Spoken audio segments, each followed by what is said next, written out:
You might think picking the best laptop Apple ever made is a subjective thing, but you'd be wrong, because it's this one, the 11-inch MacBook Air. Some other YouTubers might disagree, and you know what? That's okay. Today, I'm going to try to convince you why the 11-inch Air is the best Apple laptop ever. Yes, even better than the Neo or the iconic toilet seat iBook.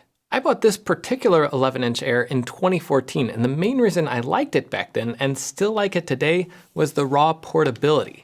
If a laptop is a portable computer, there has to be an ideal mixture of performance and portability. To me, the 11-inch Air is it. Now, yes, it had its flaws. One of them a showstopper, in fact. But it's also sentimental to me, and maybe that clouds my judgment a little. I took this thing to some of my first open source conferences, where I built my first Raspberry Pi cluster with an Ansible playbook. I wrote most of my Ansible for DevOps book on it. It traveled probably the most miles of any computer I've ever owned, and was also the computer I used around the house as I transitioned into new life as a father, navigating all the insanity that entails. That's why I'm so attached to this thing. I acknowledge it has flaws though. A big one is the battery life, and unfortunately time is always against these things, so my first order of business today is replacing the battery. For that, I'm gonna need a few things. That's why I came to Micro Center. Not only do they have all the tools I need, they have things like this, a set of replacement MacBook feet. If you've been using one lopsided for years, a part like this is a godsend.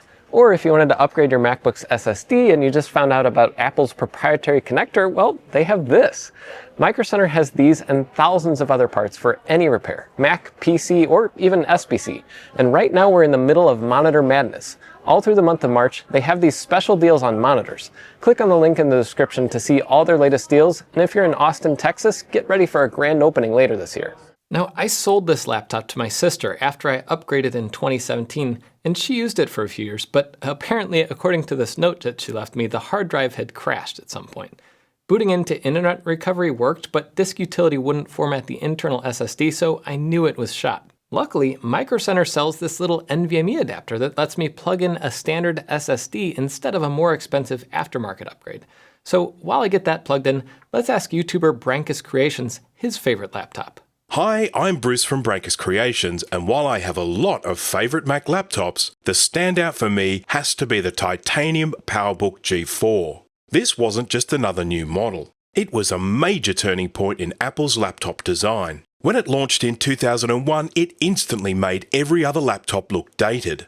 It was impossibly thin, wrapped in titanium instead of plastic, and the ridiculously narrow bezels around the display made the desktop feel huge. Unlike today's Mac laptops, it was upgrade friendly. You could easily swap the battery, access to the RAM was right under the keyboard, and you could even replace the hard drive with the removal of a few case screws. It had desktop-class G4 performance, loads of I/O ports, and being released during the transition between two eras of Mac history, it could natively boot both Mac OS 9 and Mac OS 10. I remember when one of my relatives bought that iBook. At the time, the bezel was, as Johnny Ive would say, impossibly thin.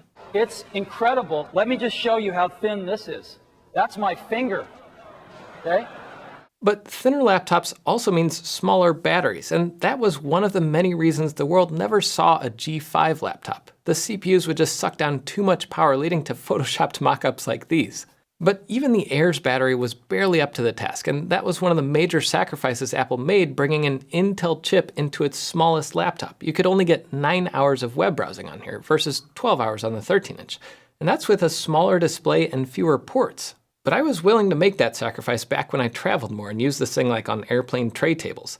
The great thing is, just like the MacBook Neo, the battery in here is just installed in a removable tray, and replacing the battery takes all of like 10 minutes. So while I'm replacing it, let's hear from Action Retro. Oh, hey Jeff, how'd you get in my house?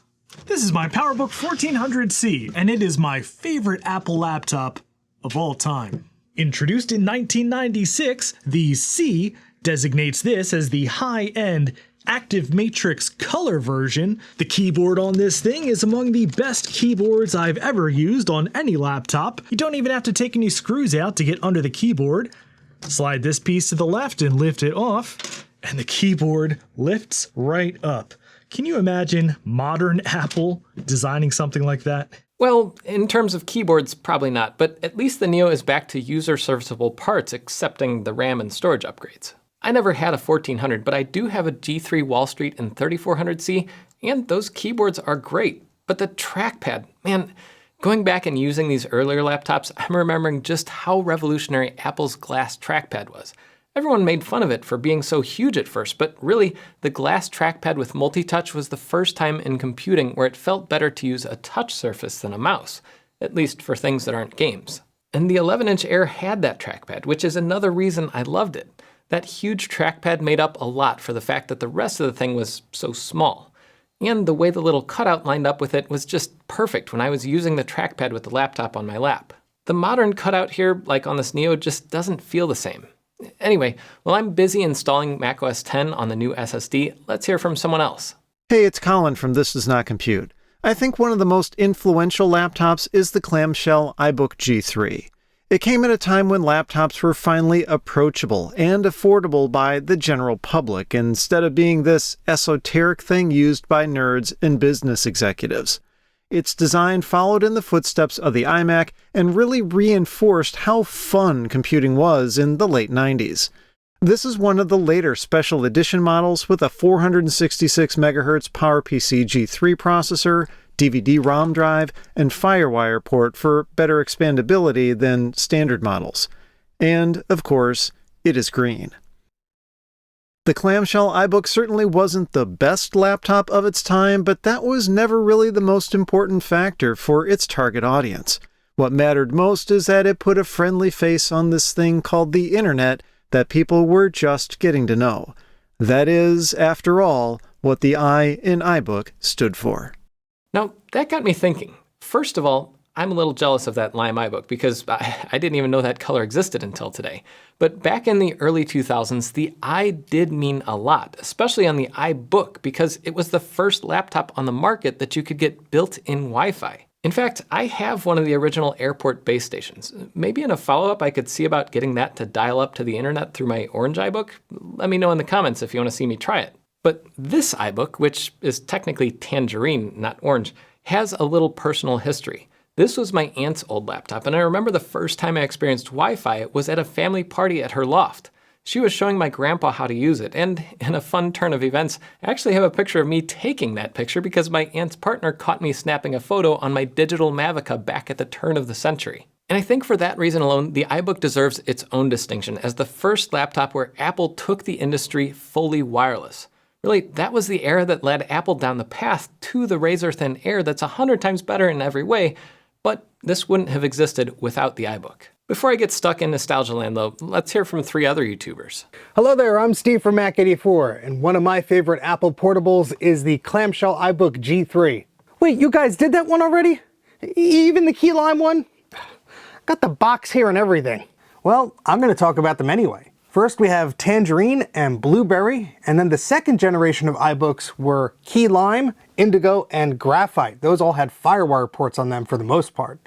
But the Key Lime one was something special. You could only get this color if you ordered online through the Apple Store. This was my first DVD player. Well, not just watching it on the screen, it actually has a composite video jack, and you could plug a cable into that. Of course, it's a proprietary cable. Apple switched some of the signals in there, but you could plug it into your TV, which was really cool. These clamshell iBooks were so cool because they had handles. You could just close it up and that's it. You didn't need a laptop bag or anything.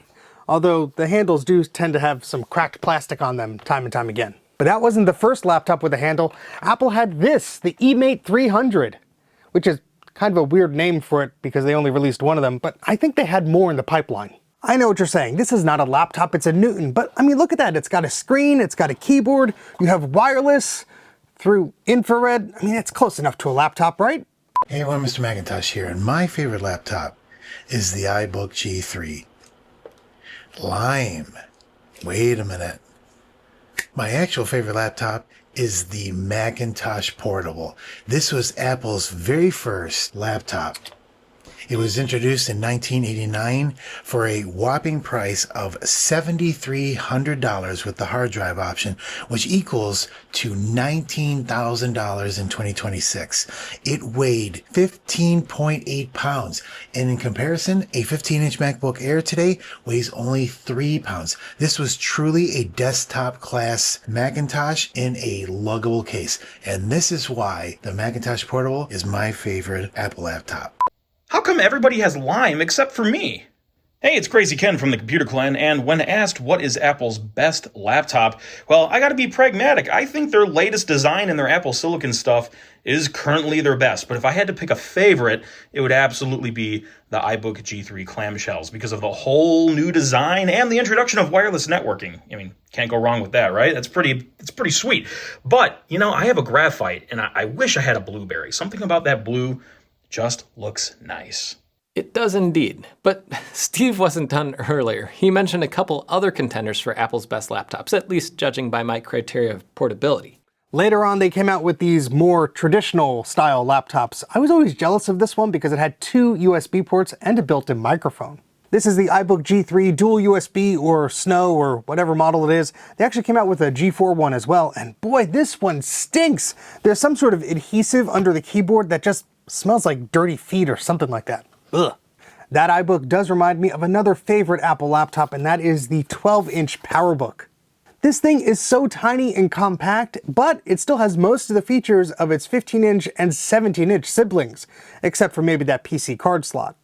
But Apple actually made another 12-inch laptop in 2015. This is the MacBook. This only has one USB-C port here, but look at that screen. It's a 12-inch diagonal screen. The keyboard's a little bit flat, but it's very, very portable. Oh geez, I'm way over time. Hold on one second. There's just a few more laptops I want to mention here. Okay, judging by the background, I don't think we have time in this video to go through Steve's whole collection, but I think that 12-inch MacBook solved one of the 2 major problems I had with the 11-inch Air. It had a larger Retina display with smaller bezels. On the other hand, it cost too much, had a horrible keyboard, and only one USB-C port. But honestly, the main reason I finally gave up on my Air was the narrow height of the screen. Developers never tested stuff on such a short display, so I'd inevitably run into websites or even applications where a button would be beyond the bottom of the screen with no way to scroll down to it. At least on websites, I could adjust the CSS using Safari's Web Inspector to get the button up higher. But as time wore on, developers used more and more vertical real estate for eye candy, and I'd see dialog boxes that were like 800 pixels tall.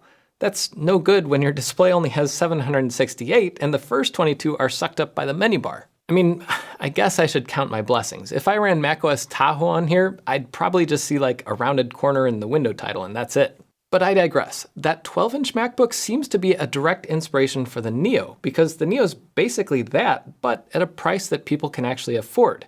And it has 2 USB-C ports, not just the one. But the 2 big issues that held back the 11-inch Air were the display and the battery life, and both of those problems could be solved today by Apple putting in basically the 12-inch display and swapping in Apple Silicon chips instead of Intel. It's a shame, really. I love this form factor. I love the thin front tapering to the thicker back. The way the laptop slides into a sleeve or bag is just awesome. These modern boxy MacBooks have nothing on the feel of these old Airs. They look good in product shots, sure, but it's like how I feel about cameras. I love the precision and the capabilities of my Sony cameras, but man, that grip, it feels like it's made for robots. Even my ancient Nikon D700 has a more organic grip that just feels right when you hold it. Older Macs from the PowerPC era had their highlights, but technology wasn't to the point where they were truly portable. I mean, just look at a side-by-side of this iBook and the Air. I can even stack up 3 MacBook Airs and we're still not at the same height. But the 11-inch Air was ultimately a failure. It was a product ahead of its time. I think if Apple introduced it today with the same specs as the Neo, but in this smaller enclosure, it would reach its perfect form. But what should you do if you have one of these laying around? Well, it's certainly still useful. You could install macOS Mojave on it and still run modern apps like Sublime Text. That's what I did to type up the script for this video right off my NAS over Wi-Fi. Or you could install Linux on it. It won't run super fast, but if you just need a little portable laptop for typing without distractions or SSH access, this might be the perfect option. But in the end, I agree with some of the other YouTubers that the iBook G3 was maybe the most influential laptop Apple ever made. But I don't think it's the best. That's this laptop. And I wish Apple kept this design for the Air because it truly feels different than the boxy modern Airs or even the Neo. Until next time, I'm Jeff Geerling.